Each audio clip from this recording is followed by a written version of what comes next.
اعوذ باللہ من الشیطان الرجیم، بسم اللہ الرحمن الرحیم۔ محترم خواتین و حضرات، بات کرتے ہیں ایک بہت ہی اہم موضوع پر، اور موضوع یہ ہے کہ یورینری ٹریکٹ انفیکشن یا مثانے کے زخم یا گردے کا زخم، چھوٹے پیشاب میں ورم، چھوٹے پیشاب میں جلن، جس کے ساتھ بخار اور درد اور عجیب قسم کی کیفیات ہوتی ہیں، جو کہ آج کل بہت زیادہ لوگ،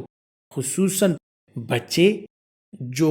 بڑی عمر کے افراد ہیں، وہ اس کا شکار ہوتے ہیں، اور خواتین خاص کر اس کا بہت شکار ہوتی ہیں۔ تو بات کرتے ہیں کہ جب یورینری ٹریکٹ انفیکشن ہو تو کیا کیا جائے۔ یورینری ٹریکٹ انفیکشن کا اگر ذکر کیا جائے تو اس کو اپر یورینری ٹریکٹ اور لوور یورینری ٹریکٹ میں اگر ہم کیٹیگرائز کر لیں تو بڑا آسان ہو جائے گا کہ لوور یورینری ٹریکٹ کے جو سمٹمز ہوتے ہیں، جب آپ کو یورین انفیکشن ہوتا ہے تو اس میں پیشاب میں شدید قسم کی جلن ہو سکتی ہے، مثانے میں درد ہو سکتا ہے، آپ کو چھوٹے پیشاب کے اخراج میں جو ہے تکلیف ہو سکتی ہے، چھوٹے پیشاب کا اخراج کم ہونا، یا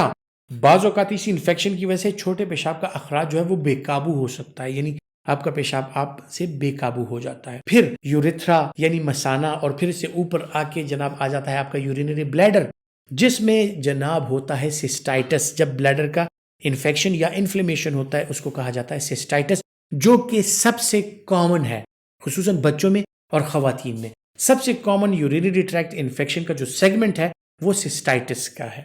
اس کے ساتھ بھی آپ کو پیٹ کے نچلے حصے میں درد ہونا، چھوٹے پیشاب کو کنٹرول کرنا کبھی کبھار مشکل ہو جاتا ہے، کبھی کبھار چھوٹا پیشاب آپ کو شدت کے ساتھ آیا ہوتا ہے، لیکن اس کو انیشیٹ کرنا، اس پروسیس کو کہ آپ پیشاب سٹارٹ کر لیں، سٹارٹنگ میں آپ کو بہت زیادہ پرابلم ہو سکتی ہے، اور اس کا درد جو ہے کبھی کبھار اتنا شدید ہوتا ہے کہ بہت سے لوگ آ کر یہ بھی ان میں ایک شک پڑتا ہے کہ خدا نخواستہ کہیں اپینڈکس یا خواتین میں کہیں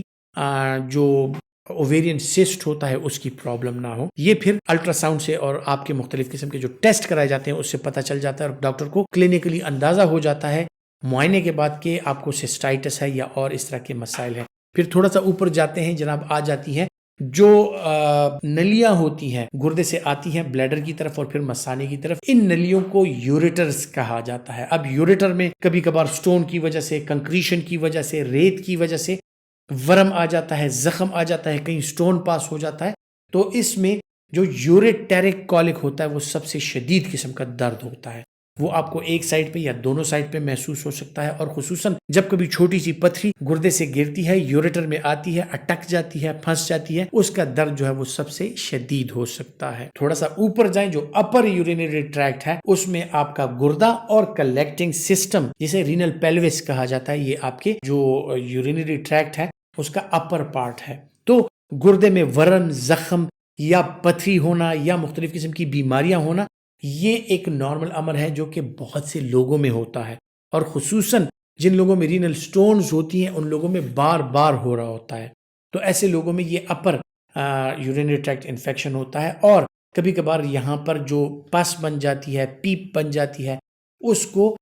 پائلونیفرائٹس کہا جاتا ہے، یعنی آپ کا گردہ جو ہے وہ متاثر ہو جاتا ہے۔ جنرلی پائلونیفرائٹس، یوریٹرائٹس، سسٹائٹس اور یوریتھرا کا جو وہ ہے، ان سب کو ملا کے ہم in general term urinary tracked infection بولتے ہیں۔ تو یورینری ٹریکٹ انفیکشن کے مسائل جو ہیں خواتین میں، بچوں میں ہو سکتے ہیں، اس کے علاوہ خصوصاً ان افراد میں جو پانی کا استعمال نہیں کرتے ان لوگوں میں بہت زیادہ ہوتے ہیں۔ جن لوگوں میں کمپلیکیشنز ہوں، کوئی اناٹومیکل، یعنی مثانے میں کوئی مسئلہ ہے، سٹرکچر کہا جاتا ہے اسے، بندش ہے، یا پروسٹیٹ کے جو مسائل ہوتے ہیں مرد حضرات میں بڑی عمر میں، اس کے ساتھ بھی یورینری ٹریکٹ انفیکشن بار بار ہو سکتے ہیں۔ آج کل جو ہم پانی کا استعمال کم کرتے ہیں، یا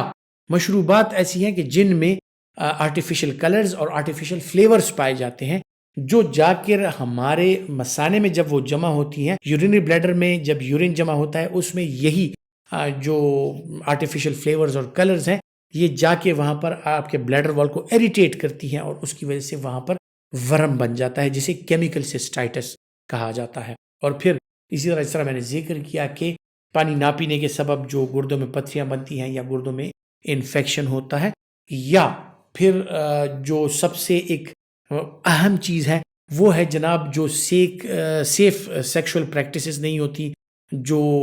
سیفٹی کا خیال نہیں رکھا جاتا، اور جنسی بے راہ رویوں میں کا لوگ شکار ہوتے ہیں اور خیال نہیں رکھتے، تو ان لوگوں میں سیکشولی ٹرانسمیٹڈ ڈیزیزز بہت زیادہ ہو جاتی ہیں، جو کہ جان لیوا بھی ثابت ہو سکتی ہیں، جن میں ہیپاٹائٹس بی، ہیپاٹائٹس سی اور HIV ایڈز ہیں، ان کا بھی شکار ہو سکتے ہیں۔ تو صاف ستھرا رہنا، پانی اور مشروبات کا زیادہ استعمال کرنا، بلا وجہ جو کیمیکل ملے ڈرنکس وغیرہ ہیں ان کا استعمال ترک کرنا،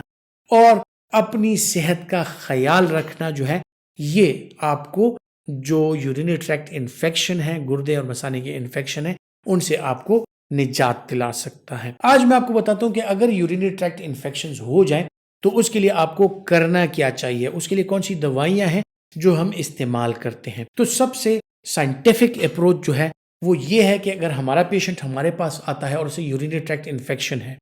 یا یورینری ٹریکٹ انفیکشن اسے بار بار ہو رہا ہے، یا اس کا یورینری ٹریکٹ انفیکشن ہے جو مختلف دوائیوں کو رسپونڈ نہیں کرتا، تو ایسی صورتوں میں تو اچھی بات یہ ہے کہ اس پیشنٹ کا یورین سیمپل لے کے اور اس کا ایک کلچر سینسیٹیوٹی ٹیسٹ کرایا جائے۔ کلچر میں یہ ہوتا ہے کہ اس یورین میں، پیشاب میں اگر کوئی جراثیم ہے، کوئی بیکٹیریا ہے، تو کلچر کے ذریعے اس کا گروتھ ہو جاتا ہے اور ہمیں پتہ چل جاتا ہے کہ کون سا بیکٹیریا ہے جس کی وجہ سے یہ انفیکشن ہو رہا ہے۔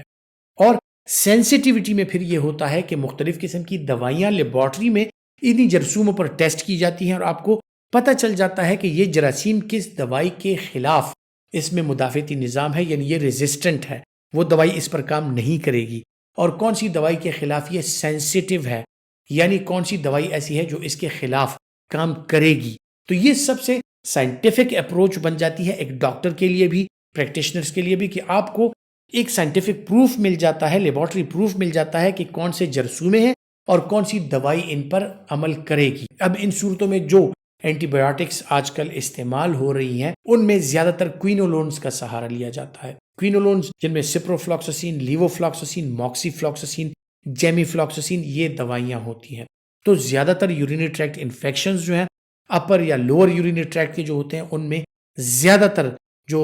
ڈاکٹرز ہوتے ہیں وہ کوئنولونز کا سہارا لیتے ہیں، اور کوئنولونز جو ہے یورینری ٹریکٹ انفیکشن میں بہترین دوائیاں ہوتی ہیں، بڑی کارگر دوائیاں ہوتی ہیں۔ لیکن اگر آپ کا ڈاکٹر جو ہے وہ مستند ڈاکٹر نہیں ہے، تجربہ کار ڈاکٹر نہیں ہے، تو بعض اوقات ان اینٹی بایوٹکس کا بڑا ہی ارریشنل اور انجوڈیشیس یوز ہوتا ہے، یعنی آپ کو اینٹی بایوٹک کی ضرورت نہیں ہوتی اور اینٹی بایوٹک دے دی جاتی ہے، جس کی وجہ سے ان اینٹی بایوٹک سے اگینسٹ ریزسٹنس بن جاتی ہے بیکٹیریا کی، اور خصوصاً آج کل سپروفلاکساسین اور لیوفلاکساسین، اوفلاکساسین اور اسی طرح جو نورفلاکساسین ہے، ان کے اگینسٹ جو آج کل کلچر سینسیٹیوٹی پیٹرنز ہم دیکھ رہے ہیں جو ٹیسٹ ہوتے ہیں ان میں ان کے اگینسٹ بیکٹیریا کی ریزسٹنس، خصوصاً جو ای کولائی بیکٹیریا ہے اس کی ریزسٹنس بہت زیادہ ہو گئی ہے۔ پھر دوسری جو گروپس آتی ہیں کہ جن کا زیادہ استعمال ہوتا ہے ان میں سیفیکزائم یعنی تھرڈ جنریشن سیفیلوسپورنز کا استعمال۔ سیفیکزائم کا استعمال کن لوگوں میں کرایا جاتا ہے کہ وہ خواتین جو دودھ پلا رہی ہیں اپنے بچوں کو یا جو حاملہ ہیں ان کے لیے اور دوائیاں سیف نہیں ہوتی، تو یورینری ٹریکٹ انفیکشنز میں ان کو سیفیکزائم وغیرہ یا تھرڈ جنریشن یا سیکنڈ یا فرسٹ جنریشن سیفیلوسپورنز چونکہ سیف ہوتی ہیں، خصوصاً تھرڈ جنریشن، تو یہ پریگنینسی اور لیکٹیشن میں کہ جن خواتین کو حمل کے مسائل ہیں یا جو اپنے بچوں کو دودھ پلا رہی ہیں تو ان میں کوئنولونز یا مختلف اور دوائیاں کانٹرا انڈیکیٹڈ ہوتی ہیں، ان لوگوں میں سیف دوائی جو ہے وہ سیفیکزائم یعنی تھرڈ جنریشن سیفیلوسپورین یا پھر سیفپوڈاکزائم یا سیفڈراکسل، یہ دوائیاں جو ہیں ان کا استعمال کرایا جا سکتا ہے، یعنی سیفیلوسپورینز کا۔ پھر جناب بات آ جاتی ہے بچوں کی۔ بچوں میں بھی سسٹائٹس ہوتا ہے، بڑا کامنلی ہوتا ہے۔ بچوں میں اگر سسٹائٹس ہو تو ان کے لیے موجود دوائیاں جو ہیں وہ ایماکسیسلین یا اسی طرح جو کلیولونک ایسڈ یعنی مختلف قسم کی کو ایماکسیکلیو، یہ بھی بچوں کے سسٹائٹس یورینری ٹریکٹ انفیکشن میں بڑی کارآمد دوائیاں ہوتی ہیں، لیکن ان کے جو میجر سائیڈ ایفیکٹس ہیں ان میں ڈائریا اور ایسی چیزیں پائی جاتی ہیں۔ چونکہ بچوں میں کوئنولونز جو ہیں وہ نہیں دی جا سکتی، تو بچوں میں پھر یا تو ایماکسیسلین یا اس گروپ کی اور دوائیاں یا پھر کو ایماکسیکلیو جو ہے اس کا استعمال کرایا جاتا ہے۔ بچوں میں جو ایک بڑی برانڈ ہے جو کہ کافی عرصے سے استعمال ہوتی ہے، پھر ایک اور دوائی کوٹرائماکسازول جو کہ ایک لمبے عرصے سے ایک بہترین اینٹی بایوٹک ہے، آج کل اس کا استعمال تھوڑا کم ہو گیا ہے لیکن پھر بھی اس کا سینسیٹیوٹی پیٹرن اچھا ہے، تو بچوں میں اور بڑوں میں بھی جو کوٹرائماکسازول ہے اس کا استعمال کرایا جا سکتا ہے۔ ان کے علاوہ اور جو دوائیاں ہیں ان میں فاسفومائسین، خصوصاً سسٹائٹس میں فاسفومائسین ایک بہترین دوائی ہے جو کہ سسپینشن فارم میں بھی اویلیبل ہے، کیپسول اور ٹیبلٹ فارم میں بھی اویلیبل ہے، اور خاص کر ساشے میں اویلیبل ہے جو کہ ایزی ہے لینا، کہ آپ ساشے کو ایک گلاس پانی میں ڈال کر اور اس کو پی لیں۔ لیکن فاسفومائسین کا ایک ایشو ہے کہ اس کے ساتھ جو سائیڈ ایفیکٹس ہیں ڈائریا وہ بہت زیادہ ہو سکتے ہیں، بہت سے لوگوں میں اس کے ساتھ ڈائریا ہو سکتا ہے۔ لیکن فاسفومائسین بچوں، بڑوں میں اور ایون حاملہ خواتین میں بھی ایک سیف دوائی ہے، کیونکہ یہ لوکلی جا کر ایکٹ کرتی ہے اور آپ کا انفیکشن جو ہے، خصوصاً جو لوور یورینری ٹریکٹ انفیکشن ہوتے ہیں، اس میں بہترین طریقے سے کام کرتی ہے۔ پھر اس کے علاوہ جو ایک نارمل چیزیں ہیں، جو نارمل دوائیاں ہیں، ان کے بارے میں اگر دیکھا جائے تو جو مختلف بیریز کے ایکسٹریکٹ ہوتے ہیں، جس طرح آج کل کرین بیری ایکسٹریکٹس ہیں جو کہ مختلف ناموں سے اویلیبل ہیں، تو ان کا اگر استعمال کیا جائے سسٹائٹس میں، وہ ایک بہترین چیز ہوتی ہے جو کہ آپ کے سمٹمز کو کم کر دیتی ہیں۔ یہ گو کہ اینٹی بایوٹکس نہیں ہے، لیکن جن لوگوں کو بار بار سسٹائٹس ہوتا ہے، اگر وہ ریگولرلی ان کا استعمال کریں تو ان کے سسٹائٹس کے چانسز ان کے جو ہوتے ہیں وہ کم ہو جاتے ہیں اور ان میں بار بار انفیکشن نہیں ہوتا۔ پھر جناب بات آ جاتی ہے کلچر پروون جو ایک ڈیزیز ہوتی ہے یورینری ٹریکٹ انفیکشن۔ آپ کا پیشنٹ ہے، اس نے اورل دوائیوں کو رسپونڈ نہیں کیا یا بار بار کھا رہا ہے، اس کو بار بار ہو رہا ہے، تو ان لوگوں میں پھر اچھی بات یہ کہ آپ ان کو ریفر کر دیں، چاہے تھوڑی دور بھی ان کو جانا پڑے، لیکن کلچر سینسٹیوٹی ٹیسٹ جو ہے وہ کرانا ضروری ہو جاتا ہے، کیونکہ ان میں ہو سکتا ہے کہ ایسے بیکٹیریا ہوں، خصوصاً ایکولائی، جو کہ آج کل مختلف قسم کے اینٹی بایوٹکس جو اورل ہیں ان کو ریزسٹنٹ ہو گیا ہے، اور اس پر انجیکٹیبل دوائیاں کام کرتی ہیں، جن انجیکشنز میں تھرڈ جنریشن سے فیلوسپورینز یا امیکسین یا جینٹامائسین یہ والے انجیکشنز، یا پھر اس کے بعد ایمیپینیم، میروپینیم، یا جو اور انجیکشن ہے سیفپرازون سلبیکٹم، یہ جو دوائیاں ہیں یہ اکثر اوقات کام کرتی ہیں، لیکن آپ کو دیکھنا ہے کہ کلچر سینسٹیوٹی پیٹرن کیا آتا ہے۔ دوائیوں کے استعمال میں جس طرح میں نے ذکر کیا کہ آپ امپیریکلی اورل اینٹی بایوٹکس کا استعمال اکثر کرایا جاتا ہے، اور زیادہ تر کیسز میں امپیریکلی ہی بغیر کسی کلچر سینسٹیوٹی پیٹرن کے ان دوائیوں کا استعمال کرایا جاتا ہے۔ لیکن ایک ریکویسٹ ہے میری ڈاکٹر سے بھی، پریکٹیشنر سے بھی، کہ جب بھی آپ یورینری ٹریکٹ انفیکشن کے لیے انجیکٹیبل پر جانا چاہیں تو اس کا استعمال ہرگز امپیریکلی نہ کرائیں، بلکہ آپ تھوڑا سا ویٹ کر لیں۔ کلچر سینسٹیوٹی کے لیے آپ سیمپل لے کے، کلچر سینسٹیوٹی کا سیمپل بھجوا کے اس کے بعد کسی اینٹی بایوٹک پر سٹارٹ کریں، تاکہ جو ہمارے پاس انجیکٹیبلز ہیں ان کے اگینسٹ کافی ریزسٹنس اب آنا سٹارٹ ہو گئی ہے، کہ ان کے اگینسٹ ریزسٹنس ڈیولپ نہ ہو اور ہم اپنے آنے والی نسلوں کو بیماریوں سے بچا سکیں اور ان کی کمپلیکیشنز اور ان کی پیچیدگیوں سے بچا سکیں۔ تو انجیکٹیبل دیتے وقت ہمیشہ کلچر سینسٹیوٹی کو ذہن میں رکھ کر پھر آپ انجیکشن کا استعمال کرائیں گے، اور کلچر سینسٹیوٹی پیٹرن کے مطابق ہی اس کا استعمال کرائیں گے۔ خواتین حضرات، امید کرتا ہوں کہ میڈیسن نالج کے حوالے سے جو معلومات میں آپ کے ساتھ شیئر کرتا ہوں آپ کے لیے فائدہ مند ثابت ہوں گی، اور اگر آپ سمجھتے ہیں کہ آپ کے لیے فائدہ مند ہے تو یہ ویڈیو لائک کیجئے، زیادہ سے زیادہ شیئر کیجئے، اور اپنا بہت سا خیال رکھیے۔ اللہ حافظ۔